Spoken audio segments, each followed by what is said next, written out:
Today we come back with the PRME Mentorship Program 2025. We talk about option 5, which is topic 5 today. It's industry trends and real world applications. The expectation of the program manager is we including some emerging trends in sustainability across different industry. Talks about case study of organizations integrating sustainability practice, and hopefully I can share some real world insight and challenge facing in the career, I guess, related to sustainability. Let's see what we can say. Sustainability is a very big topic, and I approach it since in strategic level, world level, regional level, and based on the original meaning of sustainability, ESG, what we've been talking about, green finance, and how it combine together in the trends.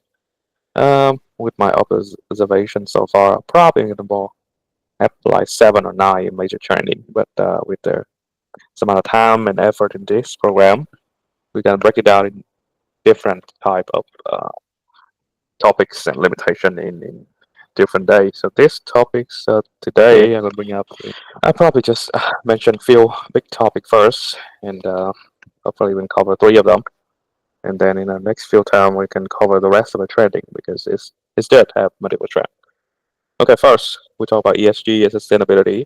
Um, and the key idea of this effort is about finance, about funding. Even the 17 SDG from United Nations. Funding is one of the biggest challenge so far. See the report in 2015 until now. Uh, Next few weeks they're going to release the SDG report 2025, and you're going to see it. How the trending, geopolitics, and all kind of trade war impact, but funding is one of the big things so far. Makes us the whole mankind is fall off the goal that we figured out that we should get in 2030.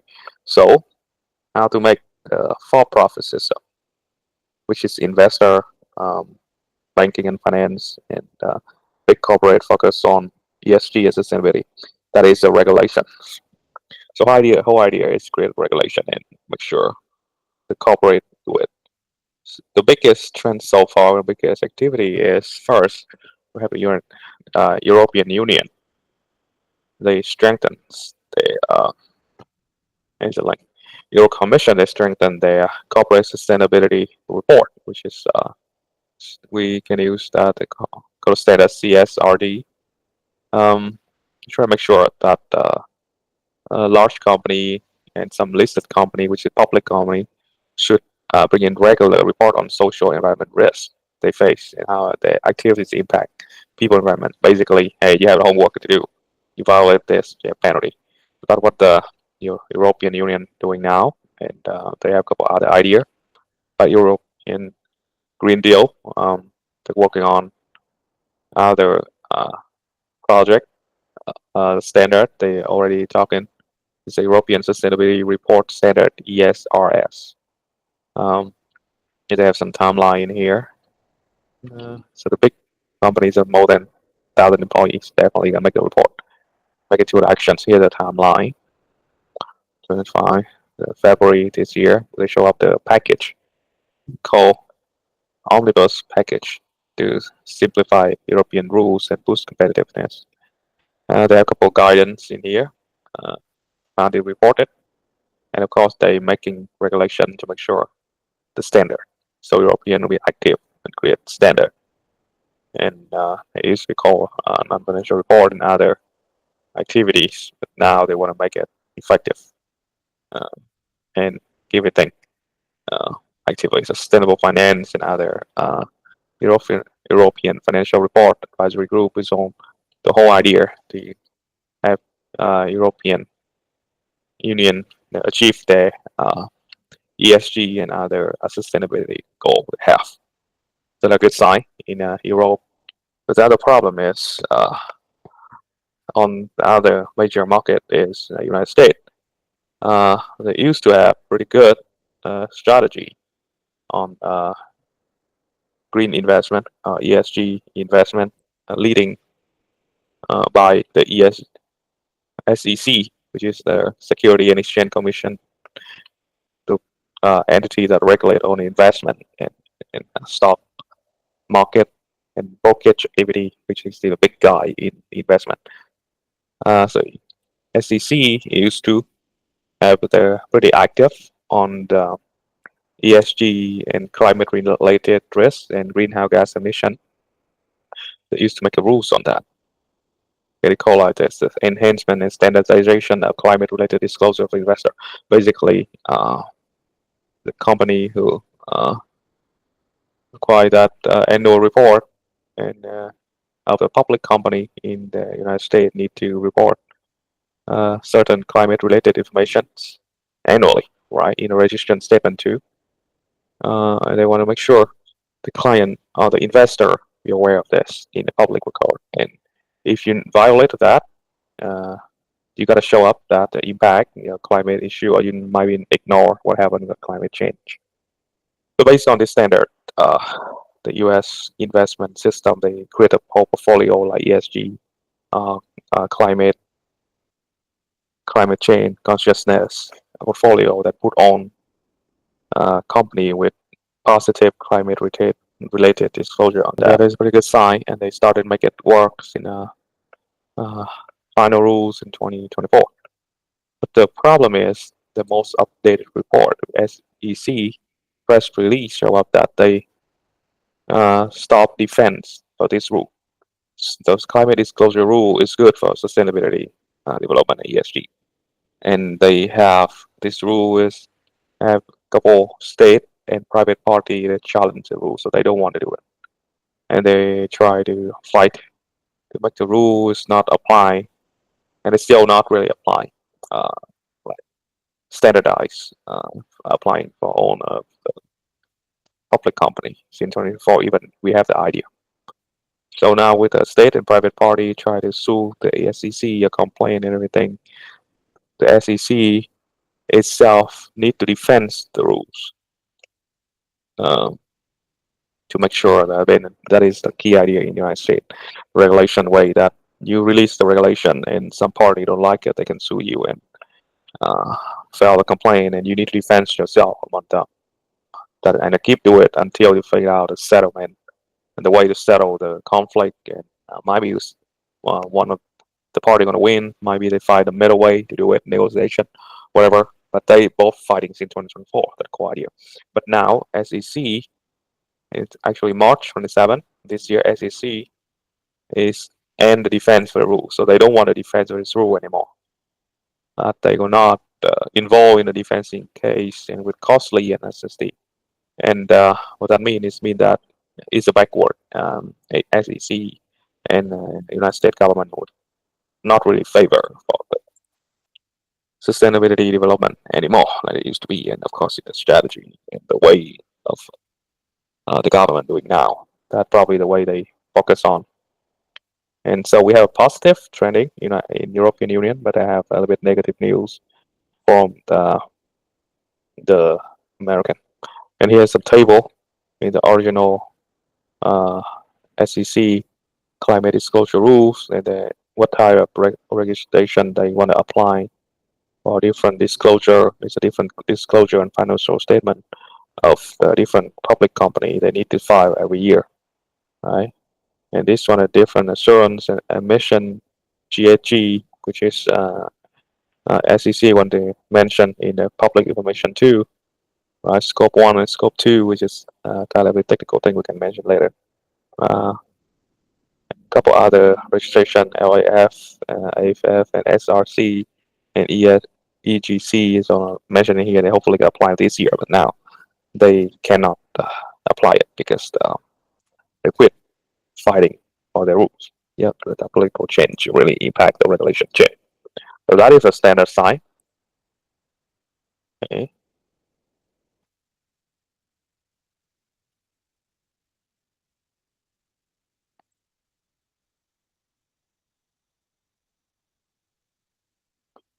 Second topic we're talking is a circular economy module. Of course, we not really talk much about this, but in 2025, actually a pretty big event. It's called World Circular Economic Forums. Happened in Brazil a few weeks ago, May 13, 14. And they try to emphasize the partnership ally with COP30, and that is EF, which is basically this forum that try to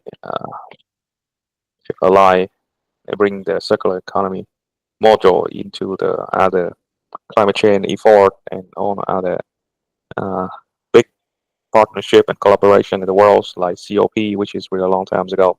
I studied about that, and a kind of partnership that to be support to bring down the emission and dealing with climate change a long time ago. I mean, we can. I think I used to have the video talk about COP, kind of really um, well established way the approach to the climate change effort of the United Nations and global community. Okay, and now the WCEF try to align with that to make the big effort in multiple phases. Okay, secondly, the International Finance Corporation (IFC) in May also released a harmonized circular economy finance guideline, which is the guidelines have banks and investors identify and fund circular initiative, right?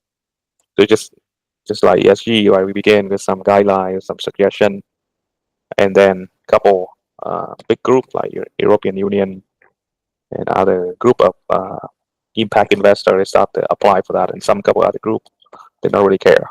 So that is the whole idea of international affair. Is it's hard to forcing people to do anything, forcing nation to do anything. You just recommend, you suggest, you voting, yeah, and you negotiating more than you really standardize and require. Okay, so we talk about European Commission. Then we just talk about that. Then we just see the website. The European Commission, they have the Circular Economy Action Plan. They focus on life cycle, sustainable design, and waste prevention. Now, so strengthen the Europe leadership in circular policy approach in sustainable development and ESG and climate change. European Union and Europe is way take the lead in the world right now. And the United States, a big player in the United States, China, Russia is really a little bit behind. So not a good sign from European Union. Even a lot of trouble in that continent go through. They still focus on the sustainability and circular economy. Okay, they have the clean industrial deals in February, a pretty big deal too. They want to increase the circular materials used by 24% by 2030. All right, and they have a special incentive and funding system. So outside European, we have United Nations, the UNEP, of course, the work on finance, right? They work on UNEP Financial Finance Initiative, UNEP FI.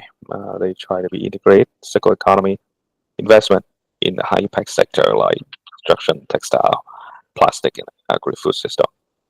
And then UNEP have another global dialogue to just like a forum. So we bring in the circular economy in the forum of the world's discussion to emphasize it and make sure people understand it and the need of circular economy. But our second trending so far.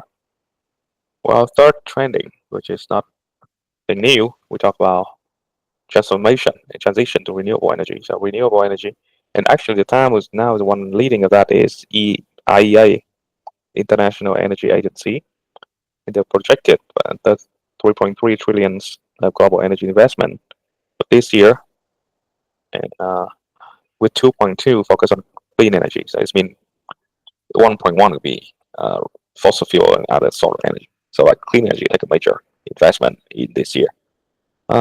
Solar power, and of course, and battery storage is still take a big deal on this. United Nations, they have thing called Energy Plan of Action to try to uh, double the annual clean energy investment by 2025, and calling for the reduce the GHG commission emission, and it's also support for backing by the data, the IEA. This is the whole original study of IEA about the investment in renewable energy. And they also accelerate the SDG 7, which is focused on renewable and affordable energy. United Nations Climate Technology Center and UNEP urge about triple renewable capacity and double energy efficiency by 2030. And try to call for action, increase the energy. Port. Okay. They have a China that's still one third of global clean energy capital. overshadow investment in both EU and US combined, which is going to show in this study. And nuclear investment is still a big trending too.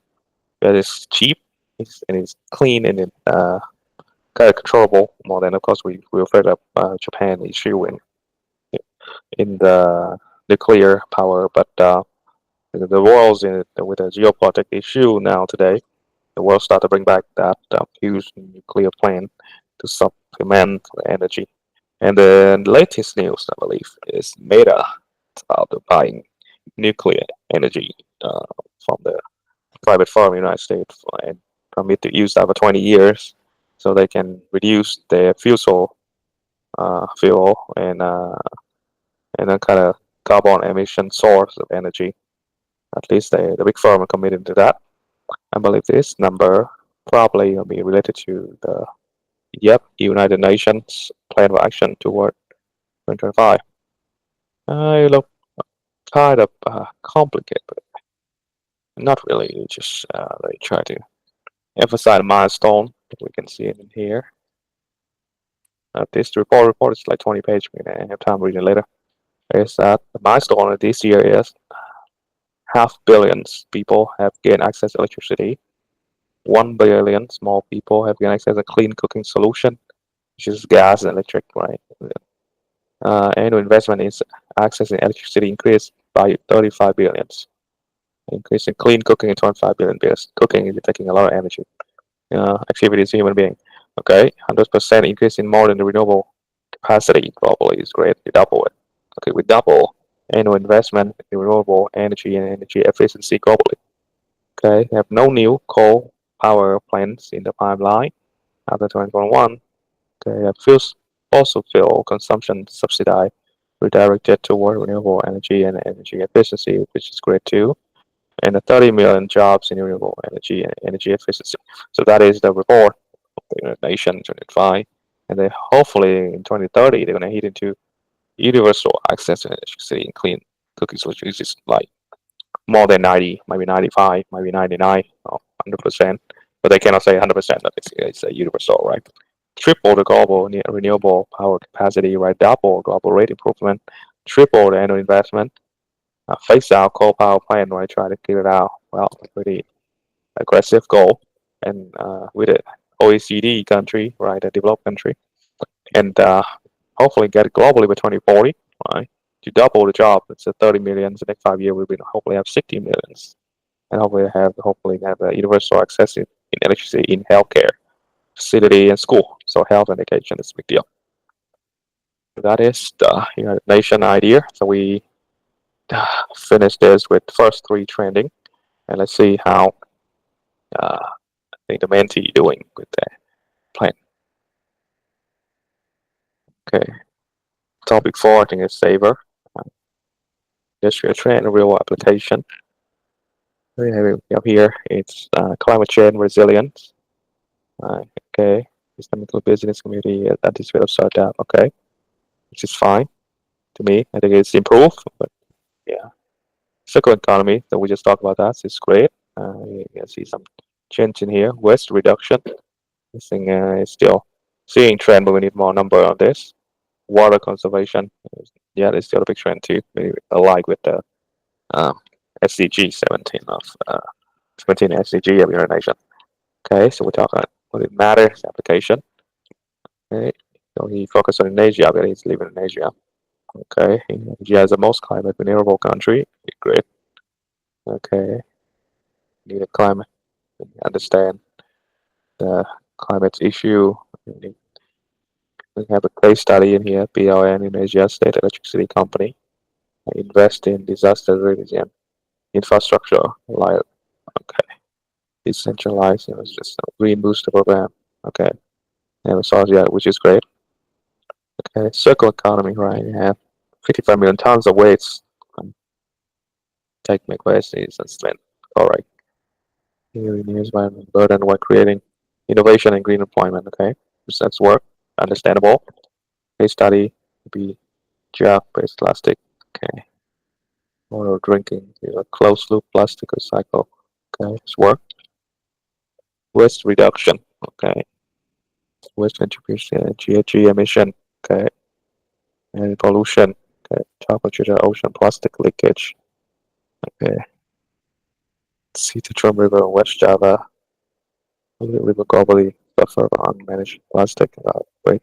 Question to Mary. Pollution and greenhouse gas emission. Okay, government forced on waste reduction and forced medication. Okay, case study. Okay, water conservation. Okay, water scarcity, no concern management. Okay, Unilever implement water smart operation, optimizing water use in factory. Chicken, okay, promote hygiene, sanitization, education. Okay, and I think it's going to be aligned with a couple SDG goal about clean and sanitized water too.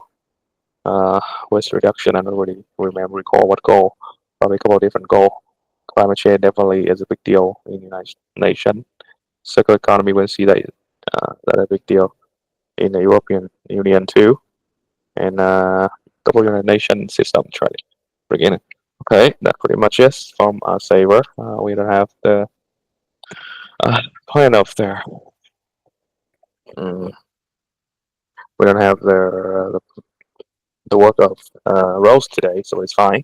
At least we can learn something, and hopefully we can keep track with this, and we're gonna follow up with the top fives soon, and of course we'll follow up with the other couple of different trends in sustainability in the next time. So thank you.